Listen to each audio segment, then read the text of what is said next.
still expecting a few more people. I know because we started late, some people might have left. But thank you so much for your patience and for being here today. I'm really excited. My name is Mary Edoro. I'm excited today because we're having such an interesting and informative panel session with 5 industry leaders. It's set to be an amazing afternoon, so just sit tight, relax. Once they come up on stage, please welcome them with a very warm round of applause. So we're going to be talking about the democratization of fashion today, new media, storytelling, and how technology is influencing African fashion. It's a really, really important topic to talk about. I know everybody here, before they came here, must have checked who is Toju Foyeh on Instagram, on Wikipedia, who is Wana Sambo, what is BellaNaija style doing, all of these things. You didn't have to actually talk to anybody physically. You just went on your phones and then you got these answers. So that's why it's important. And how it's affecting fashion, it's phenomenal. Right now, the world is changing, the fashion industry is really changing, especially in Africa. We're having models like Shudugram, who is not even a real person. Shudugram is a digitally enhanced model, and she's not a real person, but she's a model. She wears Oscar de la Renta, and she gets big brand sponsorship, if you know what I mean. So let's talk about all of this today with the 5 interesting panelists that we have. We have today in the house, Wana Sambo, the creative director and founder of the Wana Sambo brand. We have Toju Foyeh, who is the founder of the Toju Foyeh brand. I'm sure everybody here knows Toju Foyeh. We have Sophia Ike-Onu, who is the founder of the 5K shop. We also have celebrity stylist Veronica Ebie-Odeka and the founder of Fashion Map app, David Peterside. So all of these people here today are well experienced in the fashion industry and also the tech industry. So they're coming up. Veronica Ebie-Odeka, everybody.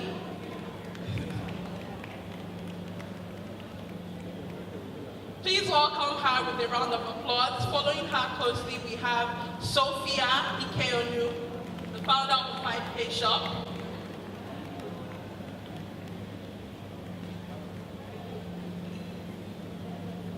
We also have David Peterside, who is the co-founder of Fashion Map app. Toju Foyeh, the founder of Toju Foyeh brand. And Wana Sambo, the founder of the Wana Sambo brand. So honestly guys, it's really about to be a very explosive session today. Everybody here has paid their dues in the fashion industry and also in the tech industry, and have found that way to balance tech and fashion, and that's what we're going to be talking about today. So I'm going to give a chance to our panelists to introduce themselves and talk briefly about what they do. All right, we'll start with you, David. Okay, so I'm David Peterside, and I'm the co-founder and CEO of Fashion Map. And basically, Fashion Map is an on-demand platform that helps you find tailors, brands, and fashion designers at the click of a button. So we're not an e-commerce site, first of all, and yeah, we just think of us like Uber for fashion. And why are we doing this? Like, why did we build this? It's because, like, first of all, come on guys, like, let's be real. It's 2019. Like, everything is literally a click away.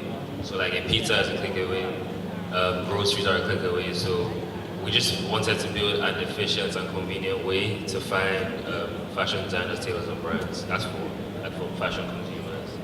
And then for the industry, if you listen to like the world leaders and that will speak, you realize that the narrative is changing from what can the world do for Africa to what Africa can do for the world. And we haven't gone the right with like governance, leadership, electricity, all these things, but I honestly feel like one of the biggest contributions as a continent that Africa has is our arts and culture industry, and that goes without saying. Fashion, music, like, we're seeing it. So, and the fact the African fashion industry is a $31 billion market. 90% of the fashion businesses are SMEs, and these guys struggle with visibility and exposure. So basically, we just bridge that gap. We just connect fashion businesses to customers. That's why we do it.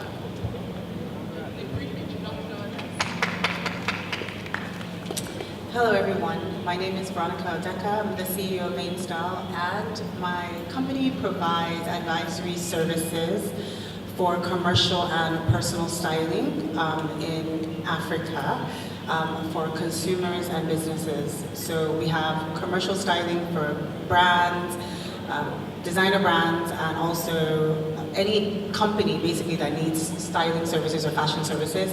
Then we have personal styling services, which is for the everyday woman who needs assistance with her wardrobe and styling services. Basically what my company does is bridge the gap between the designers and the consumers who are interested in having access to fashion items, merchandise, and products, as well as helping build brands and create diversity in the market so that they're more capable of expanding their businesses across Africa and outside of Africa.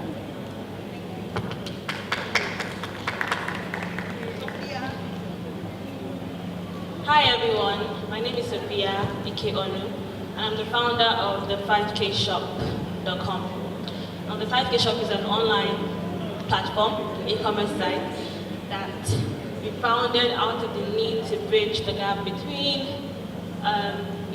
bespoke couture fashion in Nigeria or Africa and fast fashion. Now, most times when the mass market wants to get affordable items, the place to go would be the markets, the Balogons, the Yaba markets, and things like that.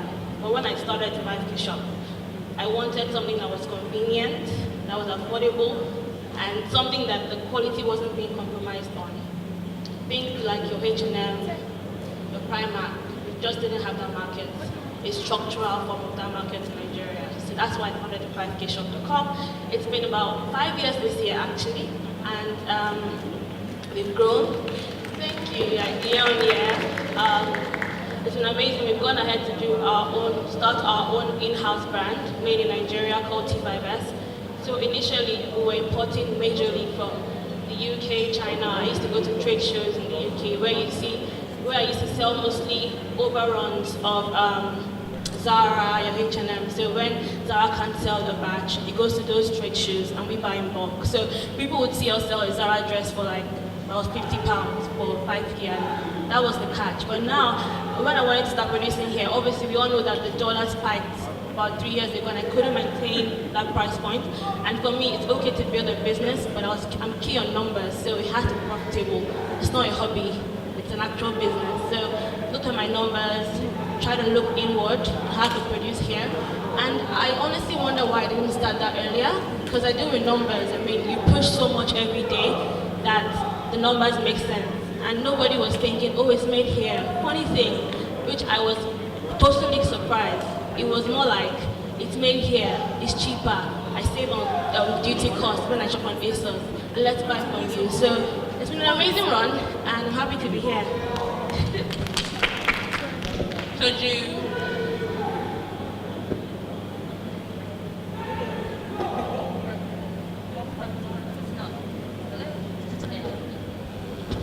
Hello. Hi everyone. My name is actually Toju Foyeh. It's Toju Foyeh for short, which is why my brand is called Toju Foyeh. I'm the founder of Toju Foyeh, obviously. So I've been in business now since 2012. I'm a lawyer professionally. I went to fashion school for a year, and then I moved back 9 years ago.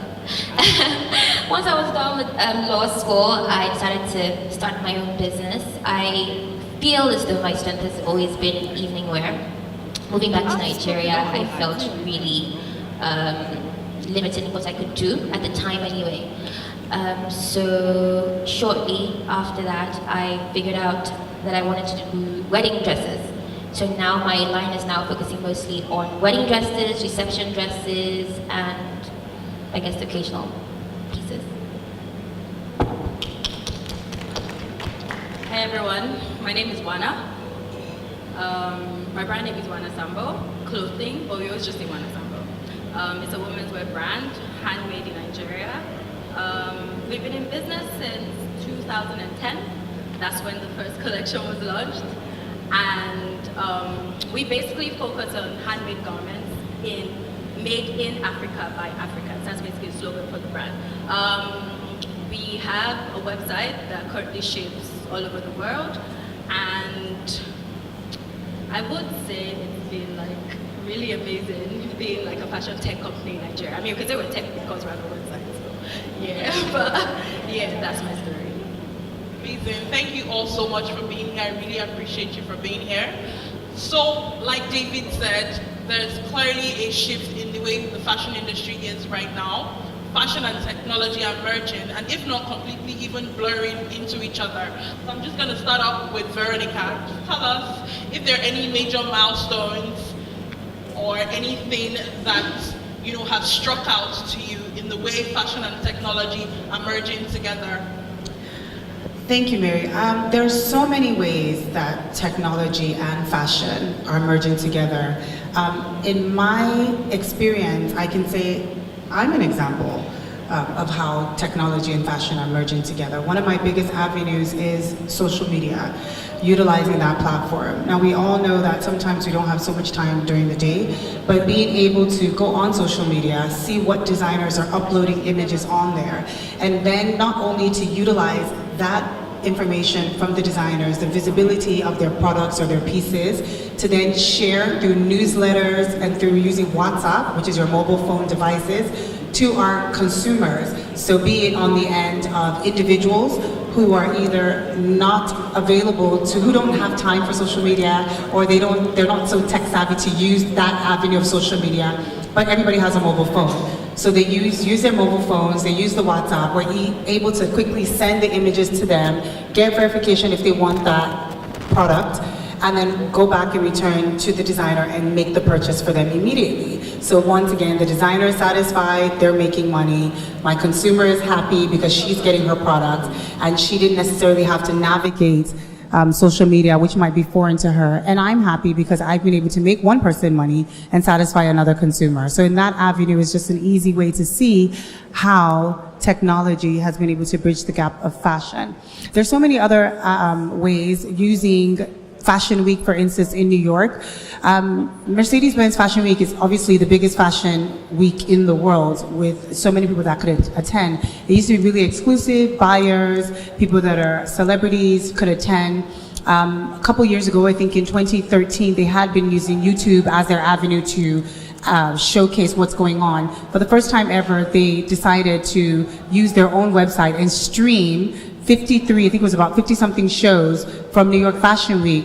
What ends up happening is that it's more like fast fashion using technology. It makes it easily accessible for people who necessarily wouldn't even want to be included in fashion to be curious enough to click in and then possibly purchase pieces from that avenue. So in another instance, you've been able to see that technology has been able to bridge the gap for fashion. Amazing, thank you so much. And like we've heard now, it's really just about everybody wants things to be easier when it comes to fashion. I know for me, for example, when I want to order something, maybe off of Instagram, and I send a message, a DM to a brand, and they haven't responded, especially if they don't say no DMs, and they are open to DMs, and then I send you a message, and in 2 days, you still haven't responded. I'm like, oh, this person's not serious. So we want things to be easier, we want things to be faster. And from that, I'm just going to go straight to David again and say, why was there a need to create Fashion Map? I know as consumers, we want so much from fashion brands. We want so much. Every day we want, why can't they just do this? Why can't they just do that? Faster delivery, next day delivery, customer service. We want so much. So why was there a need to create the Fashion Map app? Okay, I feel like I already answered a bit of it at first, but I'll say it again. So, okay, the basic principle is this: convenience trumps everything. That's why Uber won, that's why Netflix won. Like, it's just a thing, and it's been there like from time. So, and that's what technology brings. Technology is the best enabler, like regardless of what you do. So that's why we saw the need for fashion consumers or customers, because like I was looking for a tailor and I just couldn't find one. Like by clicking a button, I just couldn't be asked to go and start looking for a tailor. So for the consumers. That's why. Again, for the fashion businesses, like I said, because the narrative is changing from what the world can do for Africa to what Africa can do for the world, and that's like I feel like that's like one of the main drivers of our economy is our arts and culture industry. Like, see how much money our music industry is making, Nollywood, so fashion as well. Do you know what I'm saying? And it's a massive market already in Africa, not just Nigeria. It's a $31 billion market. Come on. And a lot of them are SMEs, and these guys need visibility. So if you're a fashion designer in Ikeja or Surulere or somewhere, how do I get to know about you if I'm there and I want something that you actually have? Do you understand? So that's what, and technology does that as skill and for cheap as well. So that's why we felt the need to create what we have. Yeah, thank you. Okay, great. So on that line, Wana, I know you've been in business for quite some time now, and you've really explored different options, definitely. And especially in Nigeria, there have been so many changes with the way people are shopping and all of that. So can you shed more light on that? What are some of the changes that you've noticed in the way people are interacting with brands, people are buying products? All right.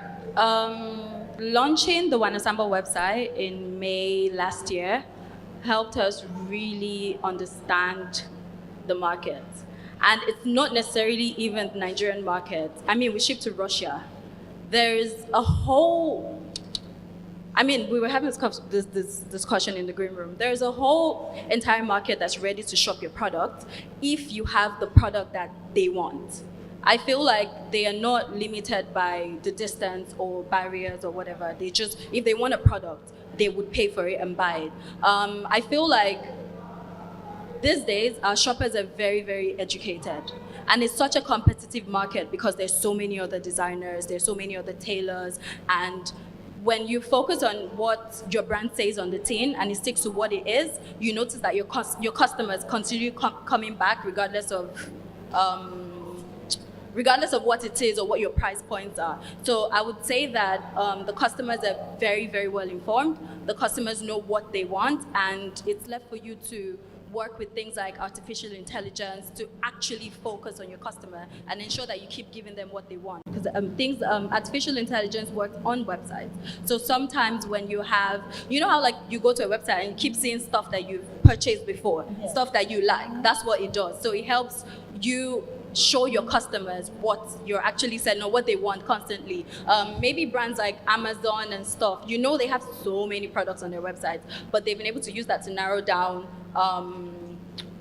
will I say, customers' preferences, you know? So I just feel like the consumers are really, really well enlightened. You can't, it's no longer, they shop on Instagram. People love to shop on Instagram. I feel like Instagram has done so much for us right now. A lot of brands are selling off Instagram more than even in their actual stores. There are brands that don't have stores, but they're making a killing on sales. Am I allowed to say that? But yeah, so I feel like, yeah, that has done a lot. Yeah, it's funny you mentioned Instagram. I was just going to ask everybody, what platforms currently do you think influence sales the most? Instagram, mobile phones, or like mobile phones like going on sites on Instagram, Twitter, or billboards, or television adverts? What influence currently right now, what platform influences sales the most? Instagram. So for me, for commercial brands that I work with, which is if I'm doing a campaign for BellaNaija, if I'm doing a campaign for GTB or something like that, then actual websites are more of a better platform because I can research a lot of information. For my consumers, which is on a personal scale, social media is good, but we use mobile phones because the apps from the different designer brands, I can easily have, me and my team, we have access to them on our phones.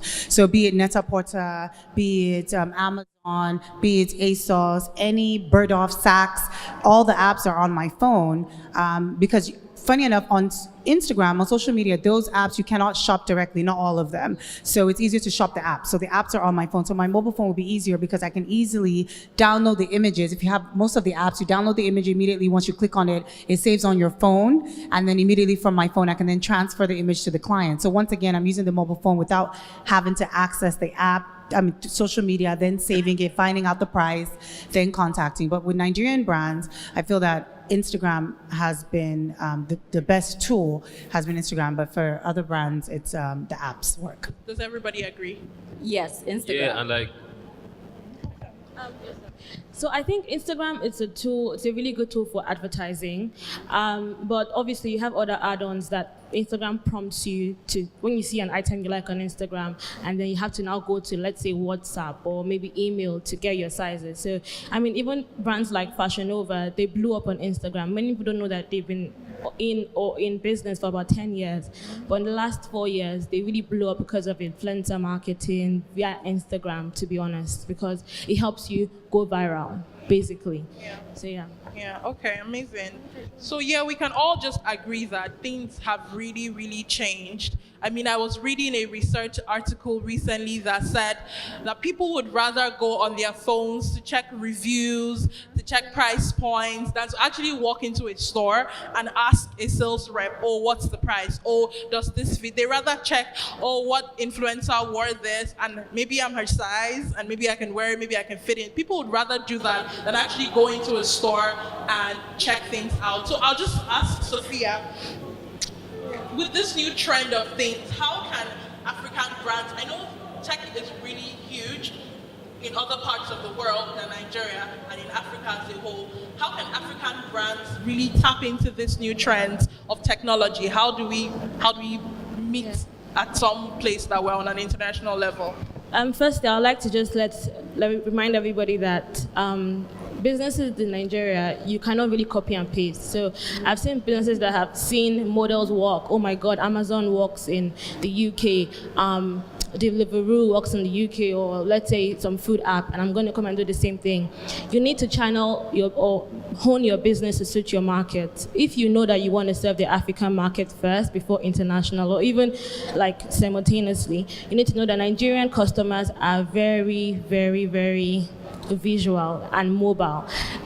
They rather go to a site on their phone. Most visits on your website, if you ask a lot of e-commerce users, is that it's from a mobile phone.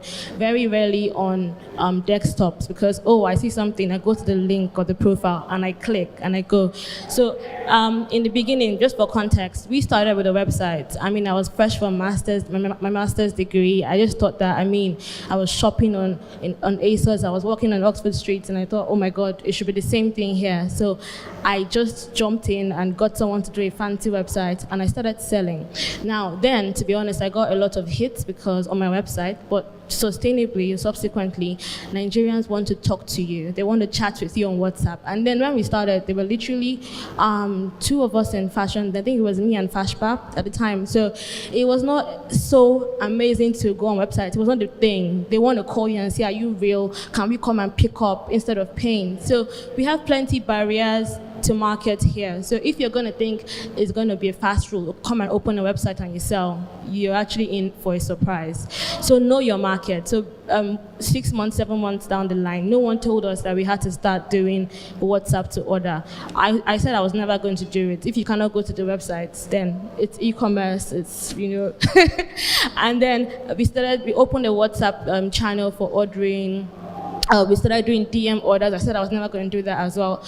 But to be honest, you need to know that, first of all, Nigerians have trust issues. Although now I believe that people know that we're not fake, we're legit. But then again, it's also laziness. Sorry, shoppers, but it's true.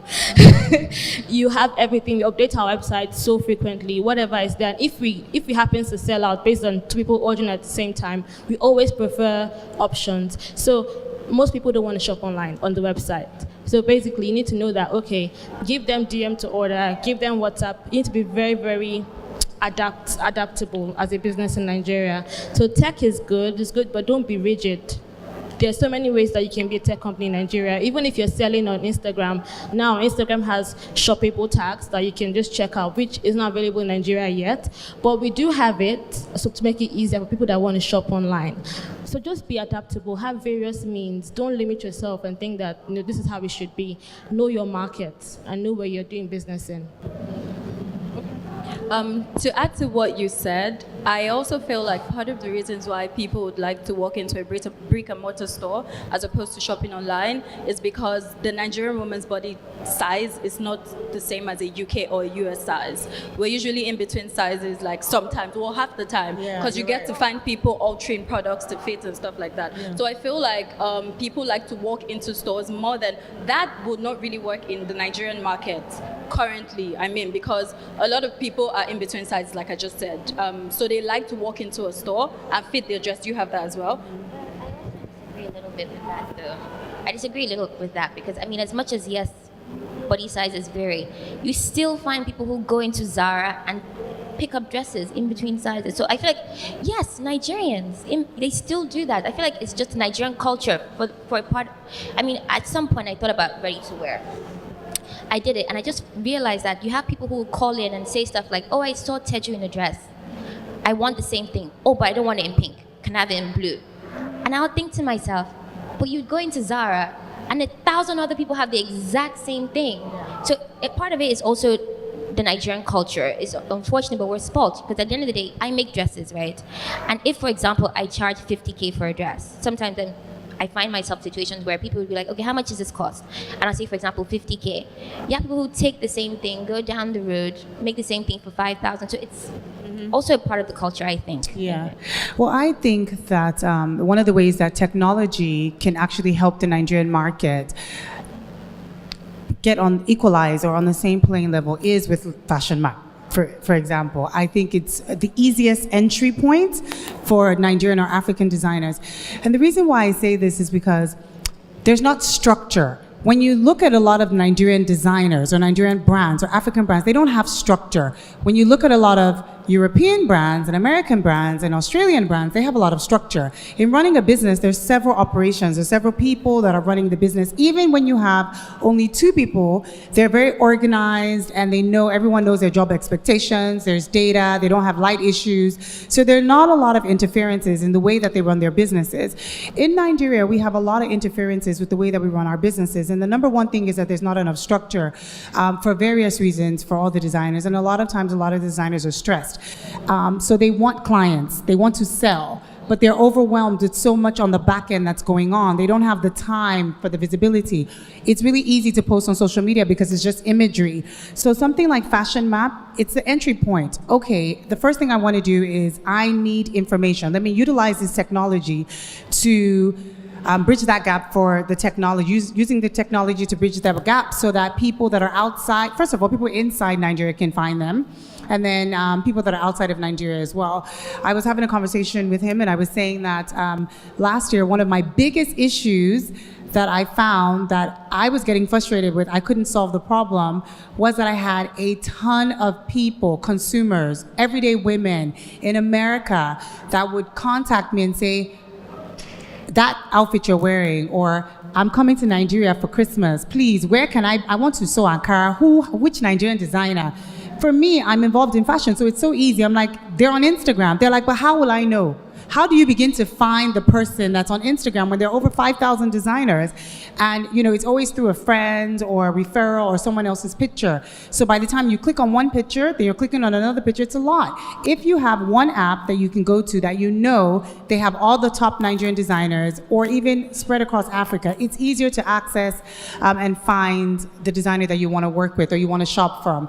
So I feel like one of the first ways to bridge the gap through technology would be creating an app, which is what Fashion Map has done, to help technology provide access in Nigeria or Africa. Wana Sambo said, yes, there's a lot of African women that are in between sizes, which is what we've seen. So we have a standard UK size guide, which we crafted from normal the basic UK size guide. But then again, people say, but I'm bust 34, that's UK 6 up here, and then my butt is UK 12. So what we do is that we actually have a custom chart, and then you pay an extra, maybe 2,000 naira, but it's going to fit. So if it's not a stretchy fabric, Nigerians will say, I don't want to pay 2K, I want to get this UK 14. And we have our terms and conditions that say, we do not accept returns if you choose your wrong size. Please take your time. Don't be in a hurry to order. check your measurements. And I believe that a Nigerian woman, everyone should know their basic measurements. Not saying that you should know what you measure from here to here, but bust, waist, and hips. Because when you order on ASOS, most people don't check the guide because they have a really good seamless return policy. But they state that if you get swimwear, you cannot return it. So even if you order a size 12 and you're a size 16, you're not going to return your ASOS swimwear. So the same way we should all look at terms and conditions and say, if I buy this thing from this brand and it's not my size, I'm not going to be able to return it. No, each brand has their different terms. So don't now start calling them out. Oh my God, I bought it. But did you do the groundwork? So these things are available when people have websites, or if you don't have a website. When the first point of contact for your client, let your client know these are my return policies. The important thing in business for me that I would say is be transparent. Lay all your cards bare. So when it comes, you have mail trails, you have proof that says, but we told you, please be aware. So I feel like that's what tech does. Before you buy something, if you go into a store, most times when I buy things online or even abroad, when I come back here, I don't like it. I don't think I'm going to, I just dash it out. If you go and buy something in Nigeria and they tell you you cannot return, people respect their policies, but at the same time, use the information they gave you to check your purchase. You've been in the fashion industry for a long time now. Your brand has grown tremendously from, when I even first started following the brand, he didn't have as many followers as it does now, which means that it was a long time ago. So what has worked for your brand? What are the things that you've kind of adopted because of the growing trends in shopping and in the fashion space? What has worked for me? Well, for me, Instagram is, I guess, my way of engaging with my clients, because for me, it's not ready to wear, it's made to measure, so you hardly get to really interact with me unless you're actually working with me. So my Instagram shows more about like my brand, what I stand for. So for me, I don't always post the clothes that I make. It's other things as well that I'm interested in, or just like things that inspire me sometimes. Also, I do things like giveaways as well. So those are things that also engage people. And I found that it also brings in lots of followers. And then also I do lots of collaborations as well with other brands. So for example, I remember my very first collaboration, I think it was with Obi Samto, and I think we had Boo Boo, and we had like just a couple of my friends, I guess they were doing different things. Like I said, Boo Boo is a stylist, Dodo is a makeup artist, Obi Samto photographer, Banket model, and then, just things like that just engage people and inspire people. So yeah, I think that's how I've been able to grow my followers with Instagram anyway. What's the other half of your question? You basically things that you've adopted. Have you opened a site and then seen, it's not working, I'm closing that, or things that have worked for you as a brand? And in terms of technology? Yeah. Okay, so I think a huge part of what helped me was this thing called Invoice app, right? So in the beginning, I'm thinking, okay, I want to focus on my business, but then I was obviously struggling with the accounting side of things. Like, okay, so how do I even know how much I'm making? I mean, at the time, I didn't have that much money. So it's like, wait, I want to pay an accountant every month. Of course not. So I Googled this app, and I found that there's this app that helps with your invoices. So what it does is you put in the figures for your clients, and then it helps you generate like how much you've actually earned each month. Apart from that, there's also an inventory app, which I also use. So what that does is obviously you have to input what you've actually bought. So for example, if you've bought 10 yards of something, right? So you write, okay, 10 yards of this, 40 yards of this. What happens is each time you take something from there, you actually input it. So it actually tells you, okay, you have this amount left. And what happens is you then know, okay, look, I need to replenish this, or I need to stock up on this. And other things as well, like I'm looking at buying, for example, this pattern making machine. And what it does is, you put in your patterns on the machine, and it actually prints out your patterns. Of course, this saves time, it's also more precise, and yeah, just things like that just helped me anyway so far. Okay, that's amazing. Like we can see, the internet, technology has totally democratized fashion right now. I mean, anybody starting up, and I think any fashion, up and coming fashion designer here should take down that app to use it, because it sounds very, very good. It's called the Invoice app. The Invoice app, so just download it and have it, because it sounds really great. Things have really, really changed.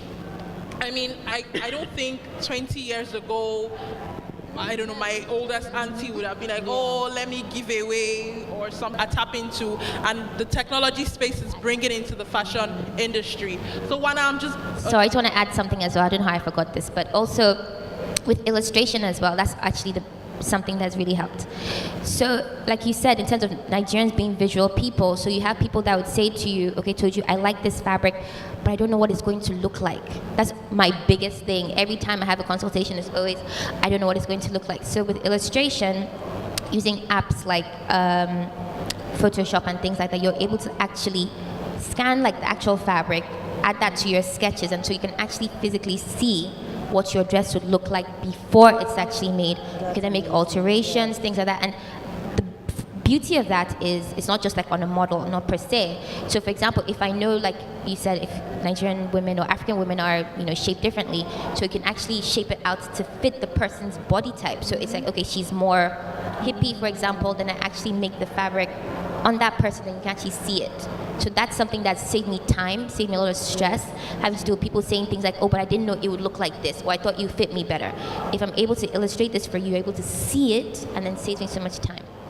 Yeah, I think that's really interesting because I know some brands out of the country use apps that you can use for virtual testing, so you don't actually have to go into a store. You can check out how something is going to look on you. So it's really, really interesting. What's the name of the app?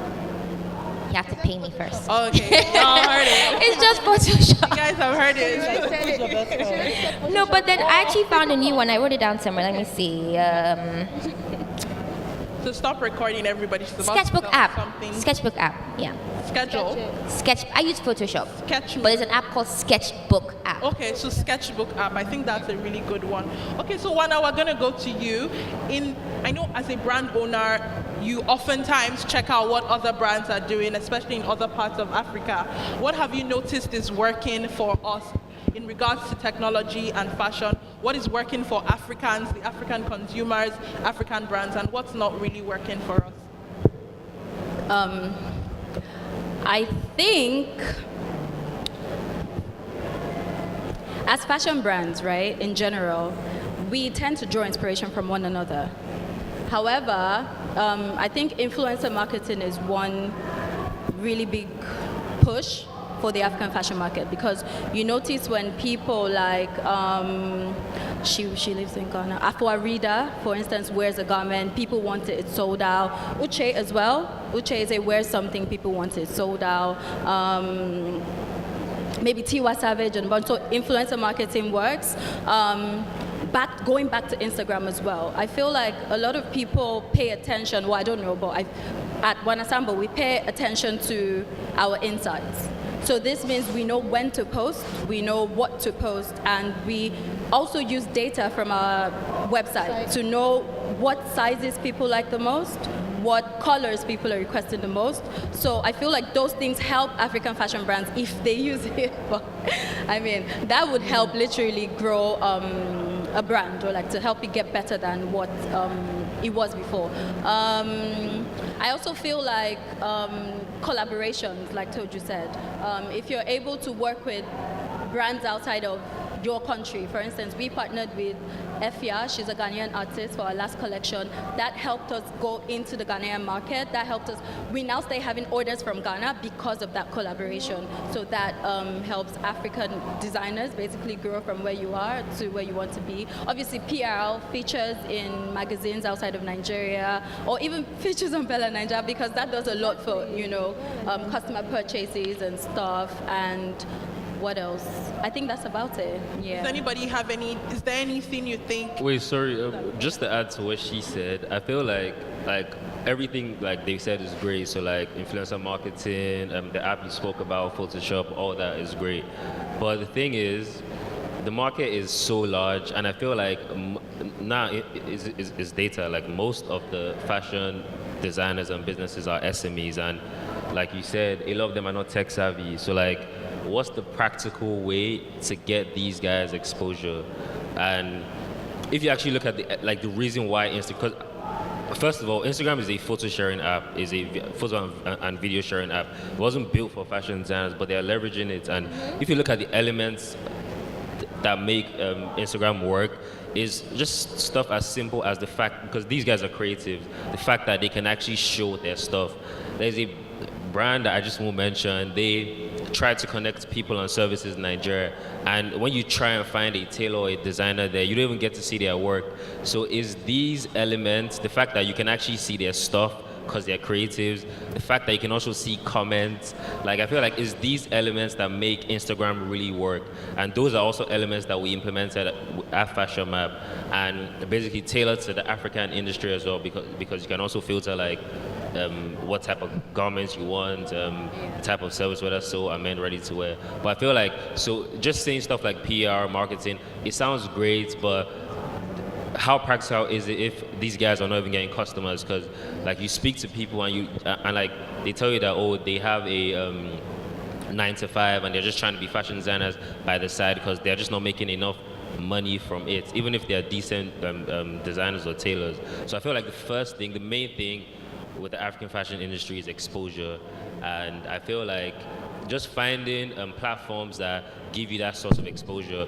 By the way, the thing about marketing and stuff, what you said was spot on, because it's a mobile first economy, like we're moving to the digital economy, so like, and that's what has people's attention. Again, another reason why Instagram works is because it has the most underpriced attention.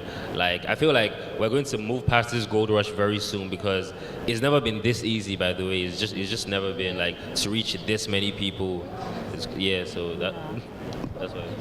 And I just want to say, it doesn't matter what area of fashion that you're in. Toju shared some useful information using different apps for fashion.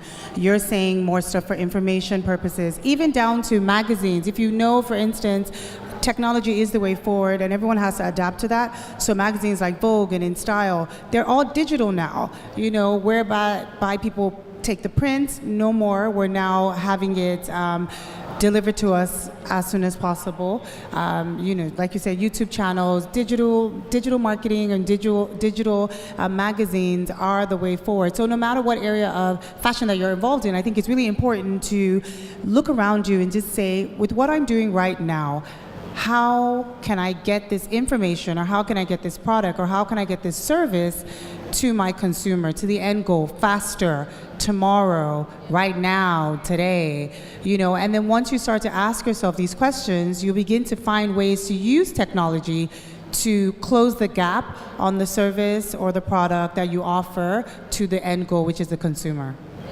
I wanted to add that Google My Business is it's an amazing app to literally get people to talk about your brand, because Google My Business, it is free, it's an app. So you can literally put in the details of what your brand is, what your business is, and when you put in your location, say you say Lekki, right? If someone Googles a fashion house in Lekki, they will find you alongside big designers in Lekki. So Google My Business is a very, very good technology app to work with. Sophia, I just wanted to, okay, go ahead. Okay, great. So, we've spoken a lot about what is working, what is not working, and I know, Sophia, you mentioned that when you initially started, you didn't want to do some certain things and you found yourself doing them. I'm just going to ask, what is the actual cost of innovation? Changing your business model to something else to fit technology, to fit what consumers want. What's that actual cost? What does it cost your brand?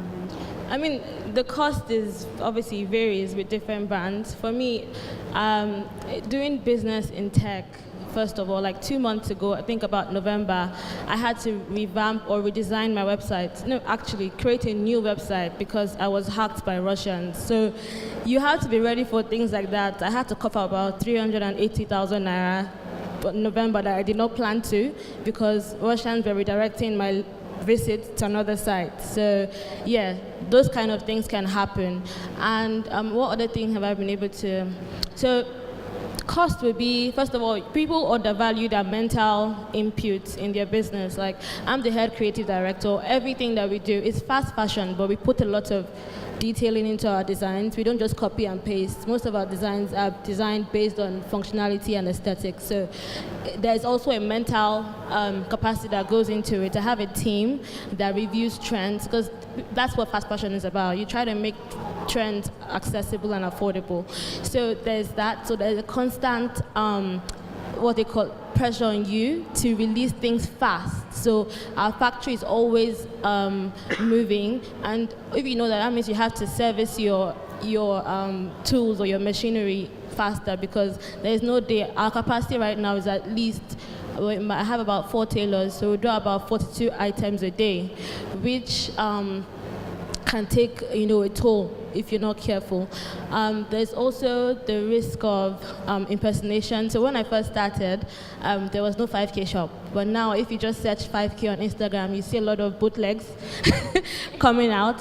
But luckily, I was advised properly. So in the 9th month, I trademarked my business name, not only registered, I trademarked it. So that cost me about 400K because I had to do that in 3 classes in fashion, accessories, different things. So now I can actually sue, and Instagram has sent me an email that I can actually shut down everyone impersonating us. I just got the certificate 2 weeks ago because Nigerian legal system is interesting. You file for something 3 years ago, and you're just getting your certificate now, and meanwhile, you're only liable for 9 years, so your 3 years has started counting from the day you paid. So those kind of things are really important for you. That was the cost. For me, the 400K was the cost. I didn't have to. Most people just operate based on business limited liability registration. I had to pay that money at a very early point in my business. So that's the cost as well. No other thing really comes to mind. There's obviously the day-to-day, but what I wanted to add to when I wanted to talk about was people underestimate. When people say that Instagram is amazing for fashion businesses, nobody really breaks it down to explain. Like, I'm happy for Fashion Map app, but then again, we need to appreciate people like BellaNaija Style, lots of other, clap for them please, they try.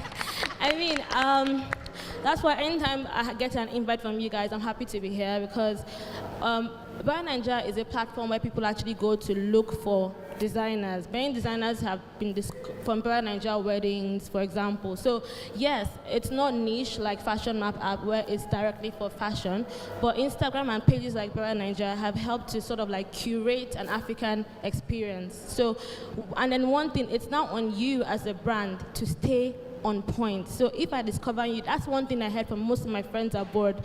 Oh, help me source for this. Once you go to the designer, you see on BellaNaija, you go there, and then you take like 3 weeks. I've had 3 months wait when I've paid for an item.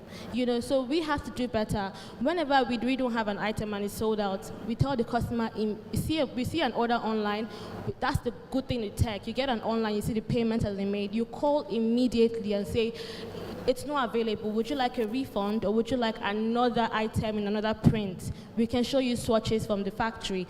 Now we have to be fast, like Veronica said. That's the point. People want to get things now. So you can't say someone has paid and then you're taking 2 months to say, sending you this picture, do you want it? It's really, really frustrating. We're trying to push the buy African or buy Nigeria narrative. We don't want to discourage. And one person can ruin it for all of us. That's what we don't understand. So yes, I'm really appreciative of your business, but we should also, if you want to be discovered, people like BellaNaija do a good job to also help you be discovered, but please stay ready, be on point. All right, great. So we're running out of time really quickly. I'm just going to say you should get your questions ready, and she would take whoever wants to ask a question. Quickly, Toju, I'm just going to ask, is there anything missing? I know I spoke about virtual testing of your clothes. Do we need something like that in Africa? Is there any kind of tech app or anything that is missing currently in the African fashion industry? Okay, so yes, I do think there are a few things missing. I found this thing, it's called 3D digital printing. I don't know if anyone has heard of it. You have? Okay, so I think that's definitely something that's missing. So basically how it works is, sorry guys, I have to cut my notes because I just found out about it. It's basically, almost like the app I mentioned earlier with Photoshop and having to sketch. So basically what this does is you input your designs and it actually physically produces the actual garment. So people like me who have to deal with like custom orders and having to deal with tailors and things like that, this is actually a solution. In fact, once it's available, I am going to purchase it because I feel like that would make my business run so much easier. I mean, imagine having a machine that you can actually just input the design, the size, everything, and it's actually just able to produce the actual outfit. That saves you having to check, because I mean, obviously it's going to be as precise as possible. It's going to, the finishing will obviously be perfect and things like that. So that's definitely something that I think is missing in terms of like Nigerian fashion. and tech. Something else I saw is something called smart fabrics. Apparently it's like weaving technology. So basically it's things like gesture controlled surfaces. So for example, I read that Levi's, the brand, is focusing on Bluetooth cuffs, for example, so you can actually connect your clothes to like your phones or to like your car. So imagine if you're driving, for example, you want to change the song, you can just tap on your cuff and then, song changes, things like that. So yeah, I think there are a few things missing. Also, another thing I have to point out is as much as, we have some things available, we also have relatively poor infrastructure. I mean, internet on its own is actually a hassle. So things like that also needs to be worked on. We need better, perhaps, internet providers, even the... I'm going to say something.